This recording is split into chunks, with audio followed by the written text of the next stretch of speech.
गुरुवर के चरण में कोटि कोटि प्रणाम। एक एक मिनट लेना बस बेटा, एक एक मिनट। गुरुओं के गुरु महागुरु दिनेश्वर महाराज की जय। हे गुरुवर की जय। गुरुवर, मेरे सामने एक समस्या क्या है कि मैं तो नागेश्वर महाराज को कुलदेवता मान के चल रहा हूँ, लेकिन माइक माइक नजदीक लाओ।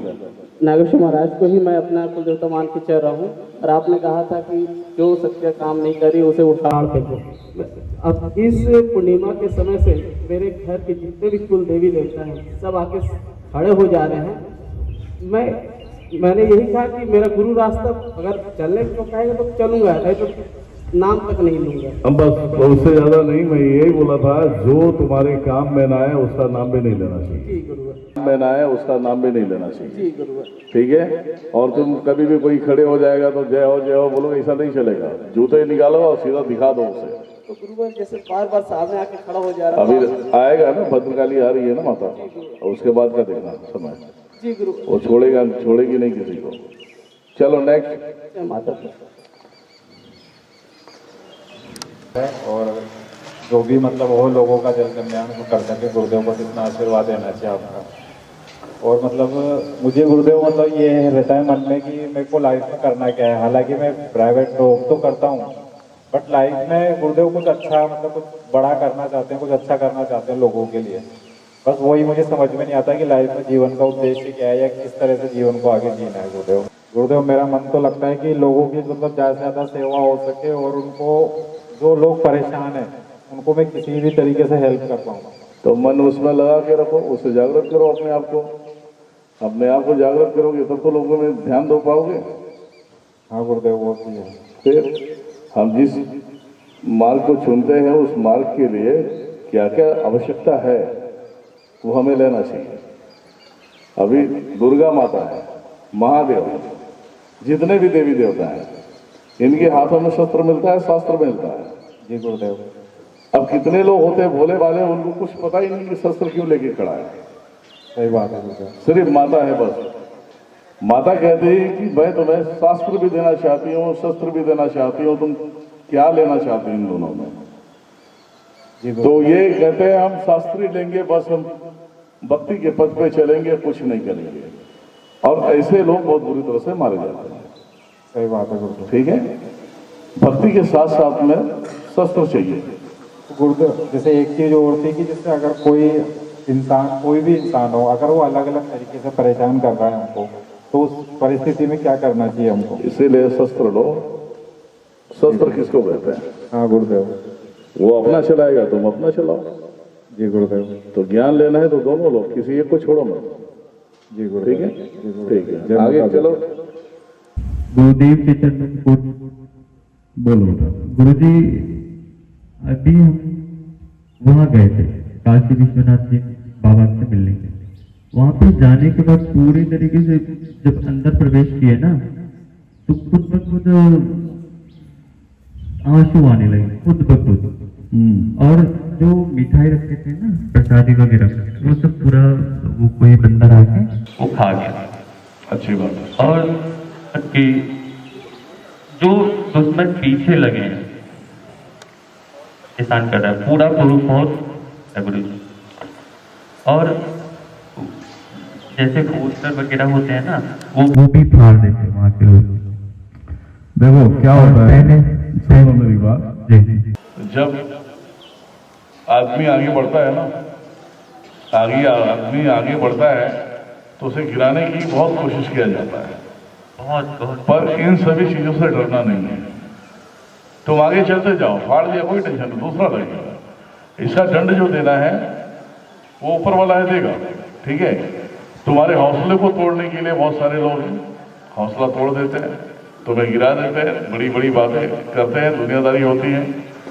पर इन सभी चक्करों में पड़ना नहीं है। 2017 में जब मैं आया था, 2018 में मेरी माँ की, बहन की सब गालियां देते थे। तो मैंने एक ही प्रश्न किया था माता से कि ये सब क्या है, जब आज तक कभी कुछ गलत नहीं किया तो सुनने के लिए क्यों मिलता है। तो माता ने यही उपदेश दिया था, जिसका नाम बदनाम होता है उसी का नाम होता है। और 2017 में आने के बाद सबको उखाड़ के फेंक दिया मैंने। आज कौन सी दुनिया में है ये किसी को पता ही नहीं। है कोई दुनिया में? नहीं, हाँ कोई नहीं। है तो फिर मुझे देख के आगे बढ़ो। मुझे तुम्हारे लिए एक जोश बैठा है। ये सोचो कि जब दिनेश्वर महाराज को कोई नहीं छोड़ा और आज कौन से स्तर पे वो पड़े हैं उनको मालूम है।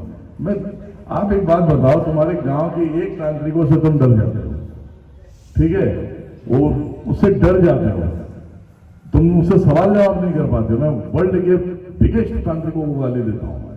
तो क्या उखाड़ लेते हैं क्या? ये बताओ ना, सभी लोग बताओ मुझे। महेश जी को माइक दो, वो बताएंगे। महेश जी को दो, सबको मालूम है ना, पता है कि मैं बड़े से बड़े जटाधारियों से लेके बड़े से बड़े नपुंसकों को मैं ललकारता हूं। क्या कर लेते हो? प्रणाम गुरु जी, जय माता। हाँ बताओ। बिल्कुल सही बात है गुरु जी, किसी की भी इतनी हिम्मत नहीं है जो गुरु जी आपका मुकाबला कर सके। मुकाबला की बात नहीं है, मुकाबला मुझसे करने जाएगा वो सीधा मार देगा। मैंने कभी देखो संसार में मैंने सभी को, जितने भी बहन बेटियां हैं, मैं पहले स्टार्टिंग में आया था इनके नाम पे आया था, ठीक है। अब मैं सबके लिए कर रहा हूँ, बात अलग है जी गुरु, है ना। बिल्कुल करने वाली तो माता ही है जी गुरु। ये इनका कमेंट मैंने मैसेज देखा तो मतलब ये पगली है पूरी तरह से। ये मतलब अपने आप को नहीं समझ पा रहा है। एक तांत्रिक को तुम कहीं भी, कोई भी एक तांत्रिक को छेड़ दे तो तुम्हारी जिंदगी बर्बाद कर देता है। सही बात है, उससे डर लगता है। यहाँ तो साला मैंने पता नहीं कितने लोगों को गालियां दे रहा हूँ, मेरी जिंदगी बर्बाद करे। मैं तो ऑलरेडी मैं आगे बढ़ रहा हूँ, क्या करना है। सही बात है गुरु जी। और आपको देख के गुरु जी सबके मन में एक जोश और उत्साह आ जाता है, हाँ, और आगे बढ़ने की गुरु जी इच्छा होती है। तो आगे बढ़ो, कभी भी पीछे मत देखो मुड़ के। हमारे तंत्र क्रियाओं में एक ही कार्य होता है, अगर तुमने कुछ क्रिया कर दिया, करके पीछे मुड़ गए तो रिटर्न देखो मत। अगर पीछे मुड़ गया तो वापस देखना नहीं। अब आपने दे दिया, चलो ठीक है, शमशान भैरवी को दे दिया भोगा कहीं जाके काम में, तो ये मत देखो कि शमशान भैरवी आएगी नहीं आएगी, वो आएगी जरूर। तुम रिटर्न आ जाओ, वो आएगी, तुम्हें आवाज भी हो जाएगा। तो इसके चक्कर में मत पड़ो कि ये तांत्रिक ने पोस्टर फाड़ दिया, ये फाड़ दिया, वो फाड़ दिया। सब अपने कर्मों का लेखा जोखा खुद ही रखते हो लोग, है कि नहीं? बिल्कुल सही बात है गुरु जी। और आप गुरु जी इतने लंबे समय से चल रहे हैं और कोई कुछ भी बिगाड़ नहीं पाया, कोई कुछ भी नुकसान नहीं पहुंचा पाया। हिम्मत ही नहीं है गुरु जी किसी चीज की। देखिए क्या होता है ना, हिम्मत मेरे जैसा आप भी कर सकते हो, दुनिया के सभी लोग कर सकते हैं। जी गुरु जी। नियत साफ रखना चाहिए, जी नियत हमेशा साफ रखना चाहिए। कभी भी मन के अंदर ईर्ष्या भाव नहीं आना चाहिए, भेदभाव नहीं आना चाहिए। अगर ये क्लियर है, जी गुरु जी। लालच भी नहीं होनी चाहिए। जी तो जो आपने सोचा नहीं है उससे ज्यादा माता दे देने वाली है। बिल्कुल सही बात है गुरु जी। कन्या आती है, लड़कियां बहनें आती हैं, तो उनको सिर्फ उनका एक भाव होना चाहिए कि बस बेटी है, बहन है। जी और भी सारे जगह पे जो कन्याओं का सम्मान नहीं करता, उसका नाम कभी नहीं बनता। जी गुरु। क्योंकि कहीं ना कहीं दुखों के कारणों से ये उलझे हुए हैं, और उसी में अगर किसी के पास जाते हैं दिखाने के लिए, तो वो अगर कहते हैं ना, धन भी ले लिया, इज्जत भी ले लिया, बचा क्या। जी तो वो हरकतें हमारे जितने भी शिष्य हैं, वो सब सारी चीजें नहीं होनी चाहिए। वो अपने आप को जितना सेव करके रखेंगे उतना उसका बनता जाएगा। और कभी किसी को पता तो क्या, आपको खुद को पता नहीं होगा कब क्या होगा।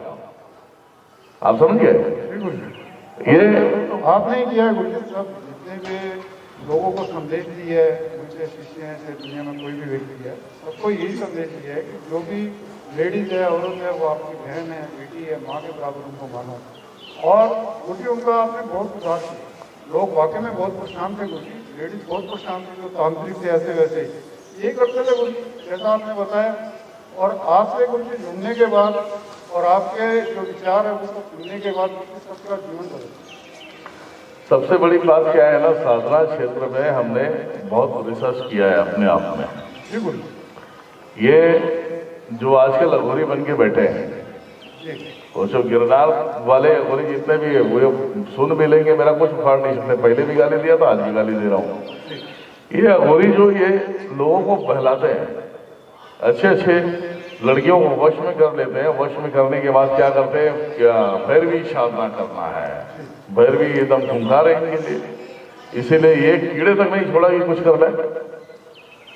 साधना क्या है? साधना शांत रहो, साधना में लो, ठीक है।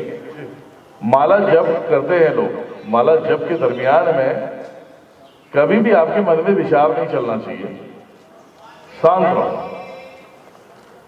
और माला जप के बाद जब उठते हो, जो आनंद मिलता है आपको, आनंद के बाद जब उठते हो और कोई व्यक्ति आके चिल्ला के बात किया तो उसे शांत होकर जवाब दो। अगर उस पर आपने चिल्ला दिया तो वो जितने जब किए सब व्यर्थ हो जाएंगे, सब नील हो जाएगा। तो चिल्ला के क्या मतलब है? स्टार्टिंग में बहुत सारे अड़चने आते हैं, बहुत सारी दिक्कतें आते हैं। सात्विक तरीके से चलोगे तो दिक्कतों का सामना करना पड़ेगा, और तामसिक तरीके से चलोगे तो सिद्ध हो जाओगे, बहुत जल्दी मरना पड़ेगा जी। ये दो कारण है। तो हम किन कारणों में चलने वाले हैं हमें तय करना है, किसी और को तय नहीं करना है ना जी।